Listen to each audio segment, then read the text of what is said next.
हरियाणा में एक सीट पर राज्यसभा चुनाव के लिए 20 दिसंबर को वोटिंग होगी। उसी दिन शाम को नतीजे घोषित किए जाएंगे। जो भी राज्यसभा सांसद बनेगा वो अगस्त 2028 तक सांसद के तौर पर बने रहेंगे। इस सीट पर बीजेपी का उम्मीदवार ही जीतकर राज्यसभा जाएगा, ये लगभग तय हो चुका है। लेकिन बीजेपी किसको उम्मीदवार बनाती है, ये देखना दिलचस्प रहेगा।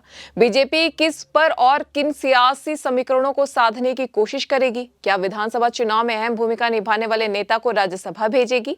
ये देखना दिलचस्प होगा। कृष्णलाल पंवार की खाली हुई सीट पर 3 प्रमुख नेताओं के नाम की चर्चा हो रही है। बता दें कि राज्यसभा उम्मीदवारों की रेस में पूर्व लोकसभा सांसद संजय भाटिया के नाम चर्चा में। इसकी वजह भी है क्योंकि वो केंद्रीय मंत्री मनोहर लाल के करीबी भी हैं। करनाल सीट पर भाटिया की टिकट काटकर मनोहर लाल को बीजेपी ने उम्मीदवार बनाया था।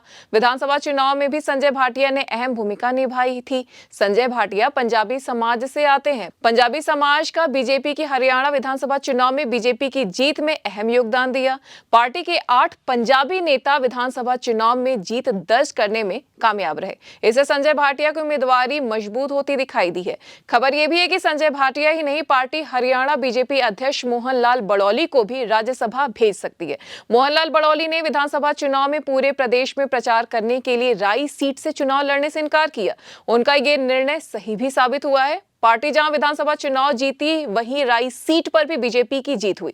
मोहन लाल बड़ौली ब्राह्मण समाज से आते हैं। विधानसभा चुनाव में ब्राह्मण समाज ने भी बीजेपी का पूरा साथ दिया। पार्टी के 7 ब्राह्मण नेता विधायक बने। इसकी वजह से वे भी राज्यसभा जाने की दौड़ में आगे दिखाई देते हैं। चर्चा यह भी है कि बीजेपी दलित समाज के किसी चेहरे को मौका दे सकती है। दलित समाज ने भी बीजेपी की विधानसभा चुनाव की जीत में अहम भूमिका निभाई थी। ऐसे में पूर्व लोकसभा सांसद सुनीता दुग्गल का नाम इस दौड़ में शामिल दिखाई देता है। सुनीता दुग्गल का लोकसभा चुनाव में पार्टी ने टिकट काटकर अशोक तंवर को सिरसा लोकसभा सीट से उम्मीदवार बनाया था। वहीं विधानसभा चुनाव में बीजेपी 17 आरक्षित सीटों में से 9 पर जीत दर्ज करने में कामयाब रही थी। ऐसे में पार्टी अब उन्हें लोकसभा भी भेज सकती है। इन 3 नेताओं के अलावा कुलदीप बिश्नोई का नाम भी इस रेस में चल रहा है।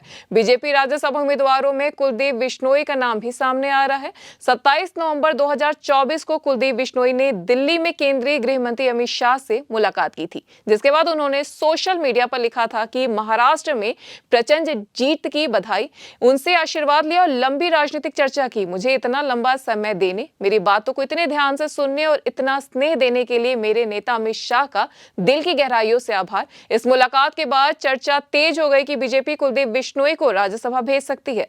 सुभाष बराला और किरण चौधरी पहले ही हरियाणा से बीजेपी के 2 जाट नेता राज्यसभा में मौजूद हैं।